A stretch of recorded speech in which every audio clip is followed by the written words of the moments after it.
जय माता दी दोस्तों, आप सभी लोगों का हमारे YouTube चैनल शिखा भक्ति धारा में स्वागत है। आप सभी लोगों का दिन मंगलमय हो। आज से गुप्त नवरात्रि प्रारंभ हुई है और गुप्त नवरात्रि में तंत्र साधनाओं का महत्व होता है, जिन्हें गुप्त रूप से किया जाता है, इसलिए ये गुप्त नवरात्रि कहलाती है। इसमें अघोरी तांत्रिक गुप्त महाविद्याओं को सिद्ध करने के लिए विशेष पूजा करते हैं। साथ ही ये मोक्ष की कामना के लिए भी ये महत्वपूर्ण मानी जाती है। इस दौरान गुप्त नवरात्रि कथा का पाठ करना शुभ फलदायी माना जाता है।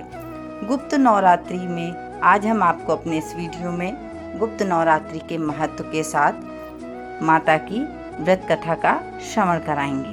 तो चलिए वीडियो शुरू करते हैं। गुप्त नवरात्रि में माँ दुर्गा की पूजा का फल प्रत्यक्ष नवरात्रि की पूजा से ज़्यादा मिलता है। इस नवरात्रि में तंत्र साधनाओं का विशेष महत्व होता है। साथ ही गुप्त नवरात्रि में अघोरी और तांत्रिक गुप्त महाविद्याओं की पूजा की जाती है। साथ ही इस नवरात्रि में माँ दुर्गा के 10 महाविद्याओं की पूजा करके उन्हें सिद्ध किया जाता है। तो आइए आज हम आपको गुप्त नवरात्रि की व्रत कथा का श्रवण कराते हैं। पौराणिक कथा के अनुसार एक बार ऋषि शृंगी अपने भक्तों को दर्शन दे रहे थे कि तभी अचानक से भीड़ से एक स्त्री निकलकर सामने आई।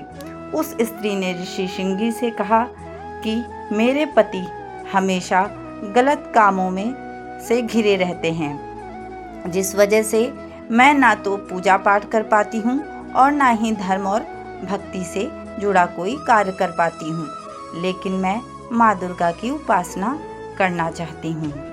तब ऋषि शृंगी ने महिला से कहा कि चैत और शारदीय नवरात्रों को तो सभी लोग जानते हैं, हालांकि इसके अतिरिक्त 2 अन्य नवरात्रि भी होते हैं जिन्हें गुप्त नवरात्रि के नाम से जाना जाता है।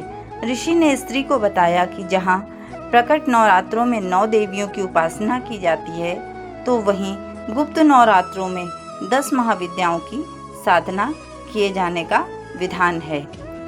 इन गुप्त नवरात्रि में जो भी भक्त माता दुर्गा की विधि विधान से पूजा करता है, उसके जीवन में सुख समृद्धि सदैव बनी रहती है।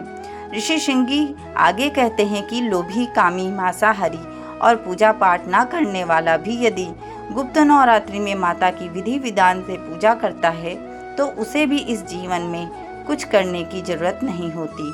उस स्त्री ने शृंगी ऋषि की बातों को पूर्ण श्रद्धा से सुनकर गुप्त नवरात्रि की विधि विधान पूजा की, जिसके बाद से उसके जीवन में सुख शांति आ गई और उसका पति भी गलत रास्ते से वापस लौट गया। इस नवरात्र में माता रानी की पूजा करने वाले इसे ना तो किसी को बताते हैं और ना ही इसमें से किसी की सहायता ली जाती है। इसी कारण माता रानी की पूजा करने का फल भी अधिक मिलता है, मनचाहा फल मिलता है। खास बात यह है कि प्रत्येक महाविद्या अपने स्वरूप के अनुसार भक्तों को फल प्रदान करती हैं। इस प्रकार से कथा प्रथम दिन की पूर्ण हुई। आप सभी लोगों का दिन मंगलमय हो।